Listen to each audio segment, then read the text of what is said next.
There are many empires the world remembers, but only a few that the world fears.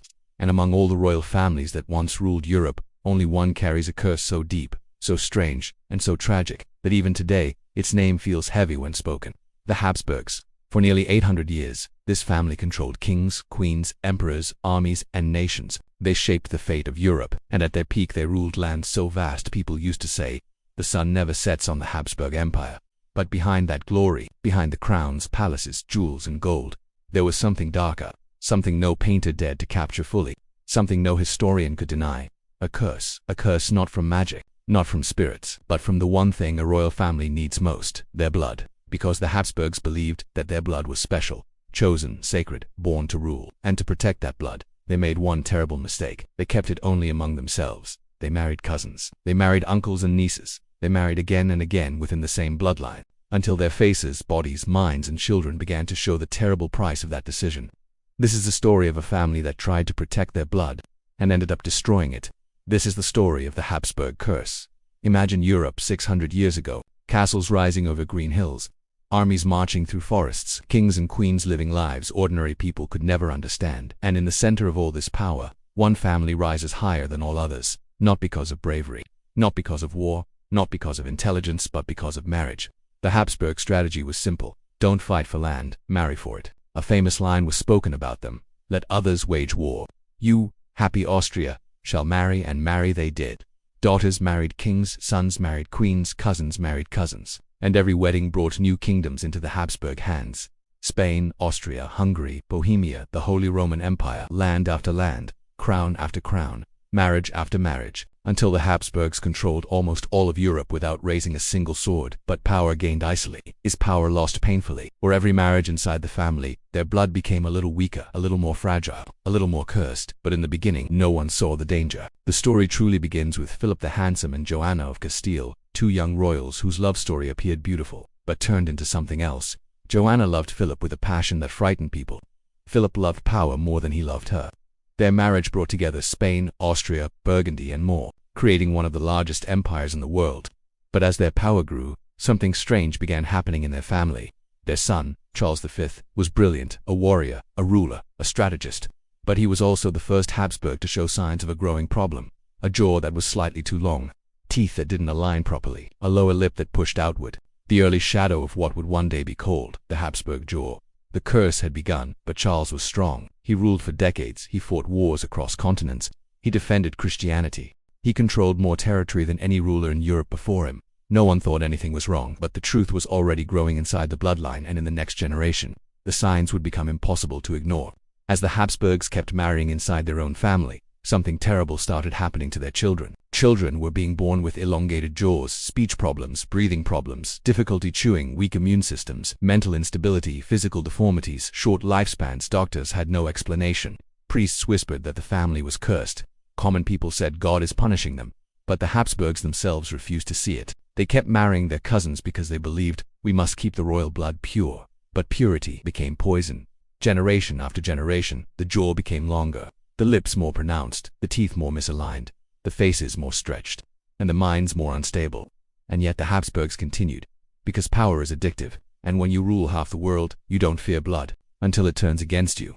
The darkness grew worse with Maximilian, Rudolph, and Ferdinand, emperors whose bodies and minds began failing them. But the most disturbing example, the one that still shocks historians today, was Charles II of Spain. Charles II was born after 200 years of inbreeding. His bloodline was so tangled and repeated that scientists today compare it to being the child of siblings again and again for generations. He had a massive Habsburg jaw, a swollen tongue that made speech difficult, almost no teeth, weak bones, slow mental development, constant illness, seizures, infertility, and a face that looked older than his age, even as a boy, doctors said. The miracle is not that he died young, but that he lived at all. He could barely chew food. He could not speak clearly. He could not walk without help. He could not produce an heir. And when Charles II finally died at 38, his autopsy reported, he had only a single testicle, black as coal. That simple sentence ended the Spanish Habsburg line and shook Europe, because the empire that once ruled the world fell because its rulers could not produce a healthy child. But the Spanish branch was not the only one suffering. The Austrian line, the core Habsburg line, was slowly collapsing too, in madness, in deformity, in tragedy, in blood. The Habsburg curse wasn't just physical, it was psychological. Many Habsburg rulers suffered from depression, paranoia, hallucinations, violent mood swings, isolation, obsessive behavior, religious mania. One emperor locked himself in a dark room for months, refusing to see sunlight. Another believed he could speak with saints directly. Another ordered endless paintings of himself because he feared he would be forgotten. Another believed he was being chased by demons. And another even tried alchemy to fix his blood.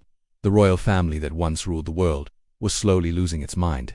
Not from evil, not from magic, but from their own decisions. Every marriage inside the family took them one step closer to destruction. But the empire still grew, still fought wars, still built palaces. Outwardly, the Habsburgs looked powerful inside their blood. They were dying, and as new children were born with deformities, as heirs died young, as marriages produced weaker offspring, priests began whispering something that terrified the people. The Habsburg line is cursed, but the worst part of the story, the darkest part, the true collapse, was still to come, and it would come not from disease but from betrayal, violence, wars, and the final generations who carried the bloodline toward its end. The Habsburgs had power. They had land. They had armies, gold, palaces, crowns.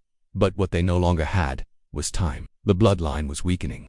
Generation after generation, their bodies grew more fragile, their faces more distorted, and their minds more unstable. Yet the empire kept expanding, and the world kept watching, unaware of the storm building inside the walls of Vienna and Madrid. The Habsburg dynasty was now a giant castle, built on cracking foundations, and those cracks were spreading. In the heart of the empire stood emperors whose lives were far from glorious. Maximilian II, for example, struggled with intense melancholy and a body too weak to fight. He tried to hide his shaking hands during public ceremonies. Rudolf II, his son, was worse. He isolated himself in a giant palace filled with strange objects, mechanical clocks, rare animals, dark paintings, mystical books. He believed he was cursed. He believed spirits watched him. He believed demons whispered his name at night. Rudolf locked himself away for months. No sunlight, no fresh air, only shadows and fear. He refused to rule. He refused to speak. He refused to meet even his closest advisors. A psychiatrist today would say Rudolf suffered from severe depression, paranoia, and psychosis. But at the time, people said, the emperor has lost his mind, and they were right. But what no one understood was that it wasn't just Rudolf. It was the bloodline itself. As Rudolf hid from the world, the family collapsed around him. His brothers fought for control. His cousins fought for power. His advisors fought for influence. And while they fought indoors, the empire's enemies marched from the outside. The Ottoman Empire began pushing into Europe again. Revolts spread across the kingdom. Nobles rebelled. Peasants starved. Economies shook. The Habsburgs needed a strong ruler, but instead, they had Rudolf, a broken man with a broken mind, in a family with broken blood. Meanwhile, the deformities in the Habsburg face were becoming impossible to ignore. The Habsburg jaw, long, sharp, protruding, was now so extreme that it became their family signature. Artists tried to hide it. Painters softened the jawline. Court portraitists adjusted the lips. But even they could not erase what nature had carved. The portraits of Habsburg royals began showing. Extreme underbites, elongated jaws, thick lower lips, sunken cheeks, high narrow noses, long faces, drooping eyelids. People whispered, they all look the same. And they did, because they were all too closely related. The Habsburgs didn't just share ancestors, they shared the same ancestors, repeatedly. One study today discovered that some Habsburgs had more sibling-level DNA than actual siblings. That is how deep the inbreeding went. But the curse wasn't only visible, it was internal. Many Habsburgs suffered from infertility, miscarriages, stillbirths, weak immune systems, chronic infections, heart problems, strokes, mental illness, low intelligence in later generations, and each generation became weaker than the one before. But the darkest stories were personal, hidden inside the palaces. Stories of children born so sick they could not breathe properly.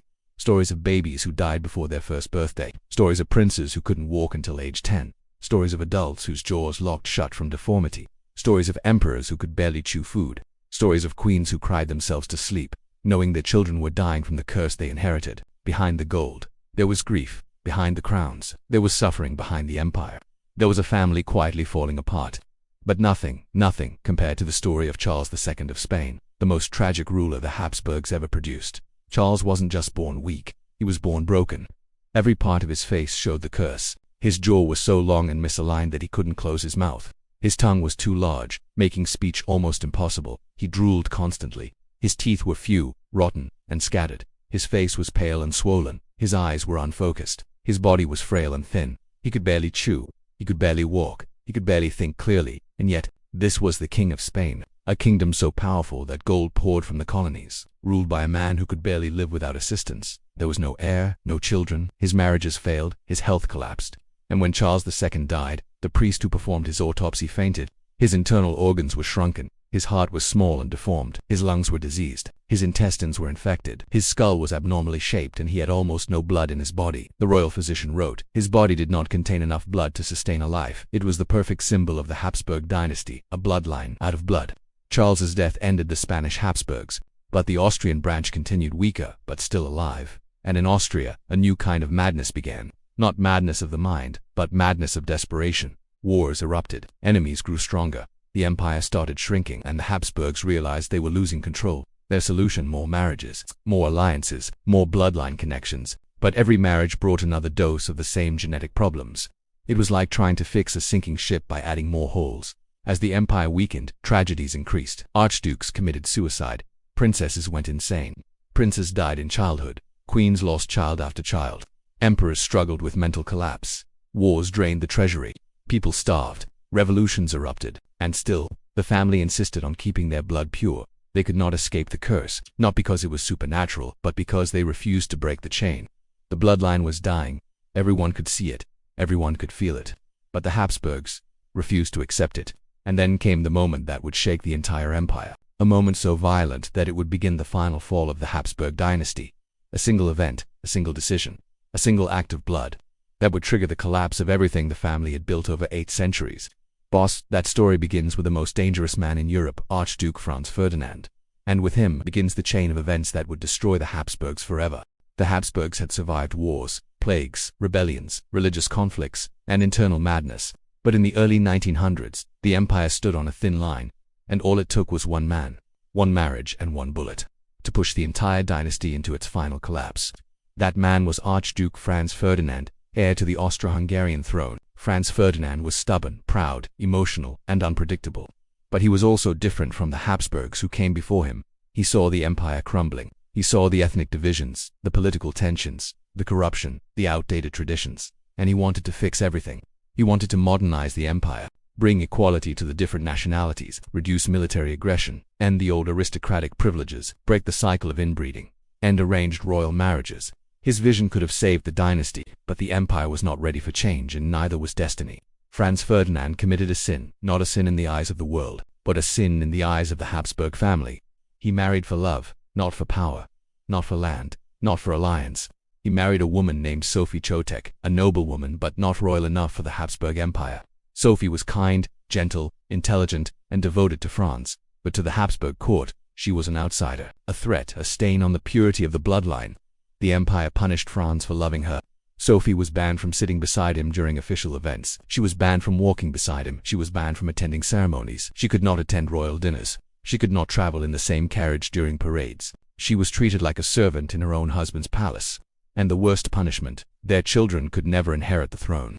The Habsburgs wanted to remind Franz that love had no place in their dynasty. But Franz didn't care. He loved Sophie beyond politics, beyond titles, beyond royal rules. And because of that love, the empire would soon pay a terrible price. In 1914, Franz Ferdinand and Sophie traveled to Sarajevo to observe military operations and show presence in a region filled with rebellion. Sophie was rarely allowed to appear in public with her husband. But that day, June 28, 1914, they rode together in the same car. For once, they were treated like equals. For once, Franz held her hand proudly in the open. For once, the world saw them together without barriers. But fate had been waiting for this moment. And in the crowd stood a young man named Gavrilo Princip, with a pistol hidden under his coat. He was part of a small Serbian extremist group, determined to break Austria-Hungary apart. As Franz's car approached, Princip stepped forward. 2 shots, that was all. 1 bullet hit Sophie, 1 bullet hit Franz. She collapsed first. Franz held her in his arms, whispering, "Sophie, Sophie, don't die, stay alive for our children." She was already gone. Franz slowly fell beside her, his blood soaking his uniform. His last words were, "It is nothing." But it was everything. Those 2 bullets did not just kill a husband and wife. They killed an empire. The death of Franz Ferdinand triggered a series of events that led directly to World War I, the bloodiest war the world had ever seen. Austria-Hungary declared war on Serbia. Russia mobilized. Germany joined. France joined. Britain joined. The Ottoman Empire joined. The entire world caught fire, and the Habsburg Empire was not ready. Its armies were outdated. Its leadership was confused. Its population was divided. Its resources were weak. And its emperor Franz Joseph, old, exhausted, worn by decades of tragedy, could not control the chaos. He had seen his son commit suicide. He had seen his wife assassinated. He had seen his brother executed in Mexico, and now his heir Franz Ferdinand murdered. It was as if death followed the Habsburgs like a shadow. The curse was no longer hidden in the blood. Now it was in the world around them. World War I destroyed the empire piece by piece. Armies were crushed, food shortages spread, inflation skyrocketed, provinces rebelled, nationalists demanded independence. The empire fractured along ethnic lines. People no longer wanted a Habsburg emperor. By 1916, Emperor Franz Joseph died, the last Habsburg everyone respected. He was replaced by a young ruler, Charles I, a gentle man who wanted peace, but it was too late.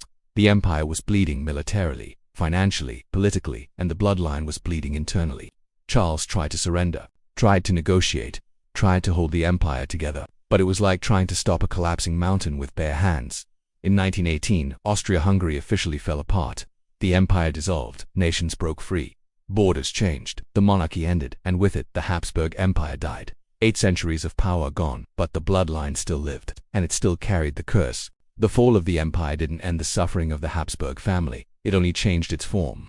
Now, instead of thrones and crowns, they had exile and poverty. Instead of palaces, they had rented houses and shared rooms. Instead of armies, they had nothing.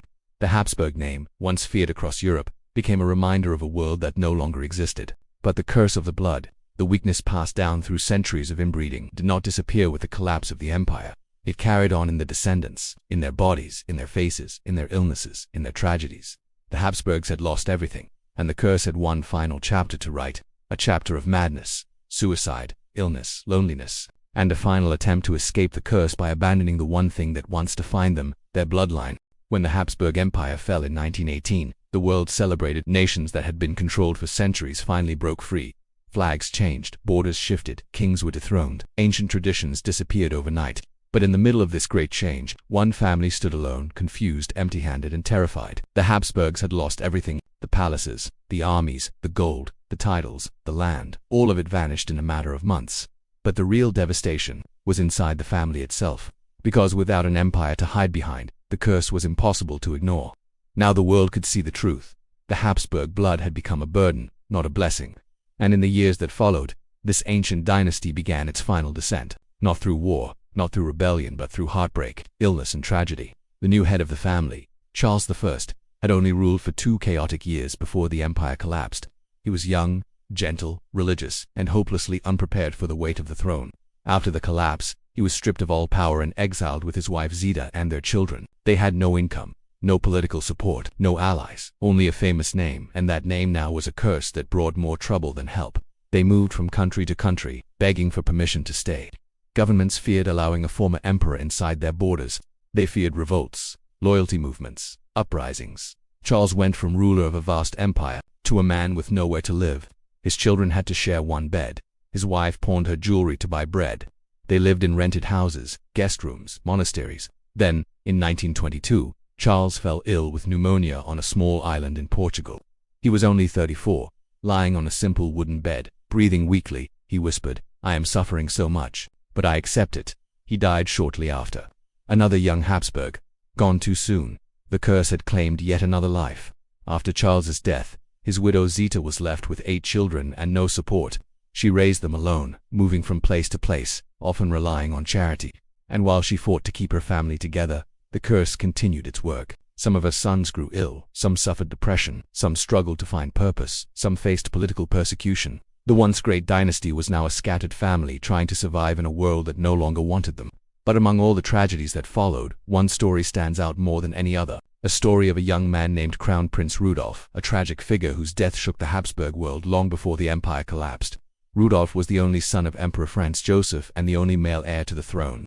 He was intelligent, sensitive, curious, and modern in his thinking. Everything the old Habsburg system hated. He wanted reforms. He wanted education for the public. He wanted freedom of speech. He wanted to modernize the empire. But he was trapped inside a rigid, suffocating royal system that expected him to behave like a traditional Habsburg. Obedient, emotionless, silent, controlled. The pressure crushed him. He fell into depression. He drank heavily. He used drugs. He had affairs. He felt alone in a palace filled with people. And most tragically, his marriage was loveless and cold. He fell in love with a 17-year-old girl, Baroness Mary Vetsera, but their love was forbidden, their future impossible.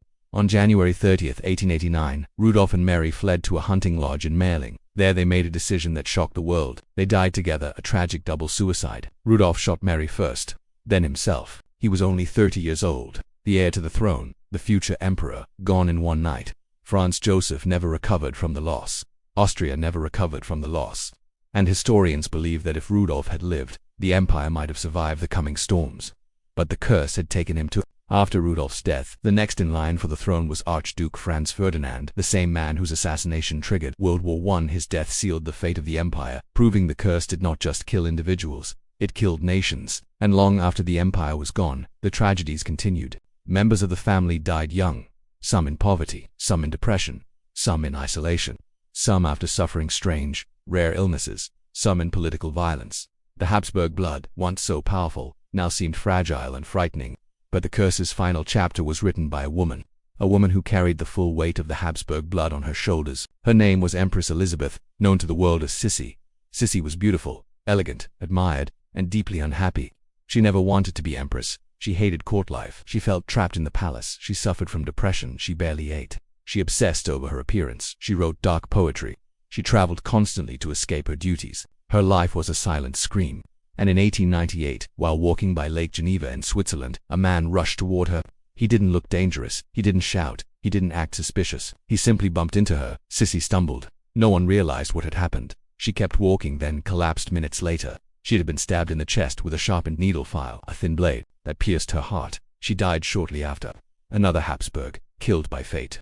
After the assassination of Sissi, after the suicide of Rudolf, after the murder of Franz Ferdinand, after the fall of the empire, after the exile of Charles I, there were only a few Habsburgs left who still carried the cursed blood. Most of them lived quiet, hidden lives: teachers, writers, musicians, soldiers, businessmen. They no longer had power. No throne, no titles, no countries. But the curse lived on, in their history, in their faces, in their genetics. Modern descendants of the Habsburg family still show the unique jawline, the distinctive features, the genetic remnants of centuries of inbreeding. Scientists who studied the Habsburg skulls discovered clear evidence. Not superstition, not myth, biology. The Habsburg jaw was not a legend. It was a deformity caused by a repeated genetic pattern, a physical mark left by a family that tried to keep its blood pure until that very purity destroyed them. Today, the Habsburgs still exist. They live ordinary lives. They marry ordinary people.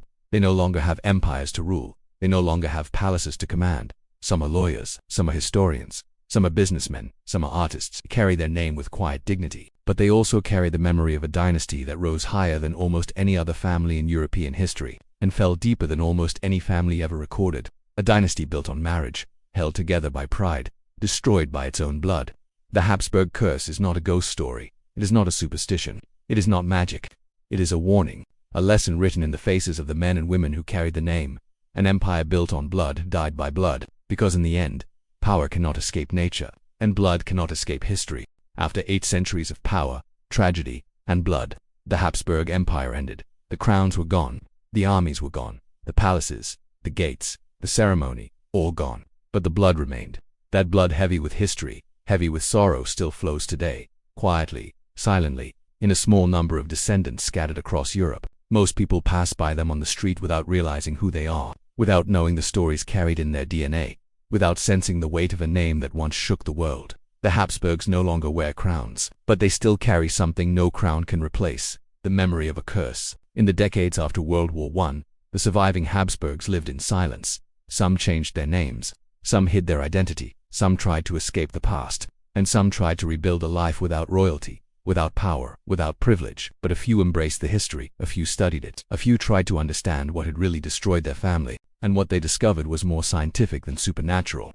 The Habsburg curse was not brought by witches, or spirits, or angry gods. It was brought by genetics.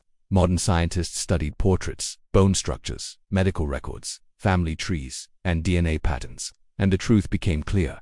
The deformities, the mental instability, the illnesses, all came from inbreeding. Not one generation, not 2, but more than 20. A repeated circle of blood that trapped the family in a slow spiral of destruction. One jawline became a symbol of that history. Long, sharp, unmistakable. The Habsburg jaw. Scientists measured 66 royal portraits and confirmed that with each century the deformities grew stronger. The curse was not a myth. The curse was a pattern written in bone, in flesh, in blood.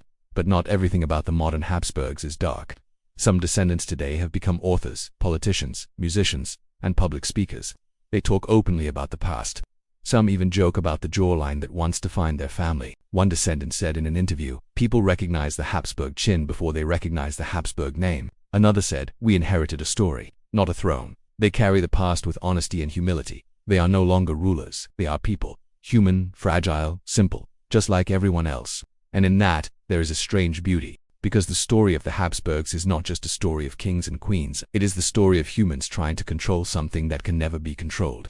Blood. The last true Habsburg with imperial birth was Emperor Charles I's son, Otto von Habsburg. He lived through exile, war, the fall of Europe, and its rebirth. He became a writer, a politician, a peace advocate. He worked to unite Europe, the same continent his ancestors once ruled through force. When Otto died in 2011, his funeral followed an old tradition. At the gates of a monastery, a herald knocked and spoke, "Open. Otto of Austria demands entrance." A monk replied, "We do not know him." Again the herald said, "Open. Otto of Austria, Prince Royal of Hungary, Bohemia, Dalmatia, Croatia." The monk again answered, "We do not know him." Finally the herald said, "Open. A sinner asks for mercy." The gates opened, not for a prince but for a man. The Habsburg story began with pride. It ended with humility. Today the descendants live quietly. Some have softened versions of the jawline. Some have none. Genetics has mixed, widened, healed. The curse is fading. Time is erasing the damage that centuries created, but the memory remains. Because history does not forget a family that ruled for 800 years. History does not forget the wars, the marriages, the tragedies. History does not forget the faces carved by bloodline choices. And when people look at old Habsburg portraits, they see more than kings and emperors. They see a warning that power without wisdom destroys itself. That purity without understanding becomes poison. That blood, when trapped, turns against those who protect it too tightly. The Habsburgs did not fall because of enemies. They fell because of themselves. But perhaps the story's ending is not only tragedy. Perhaps it teaches something more, that humans, no matter how powerful, are bound by the same laws of life, nature, and mortality. That no crown can protect a family from the consequences of its own choices. That a name can rise higher than nations, and still end in silence. And that even the greatest empires begin and end with the same fragile thing, a heartbeat. Imagine standing in the old halls of Schönbrunn Palace today. The gold has faded, the walls are quiet, the music has stopped, the footsteps of emperors are gone. But if you listen closely, you can almost hear the echo of a dynasty that once controlled half the world. Not the echo of power, but the echo of a story. A story of ambition, beauty, madness, love, violence, and loss. A story of a family that reached too high and fell too hard. A story carved not in stone, but in blood. The Habsburgs, a dynasty destroyed by itself, and a curse that history will never forget.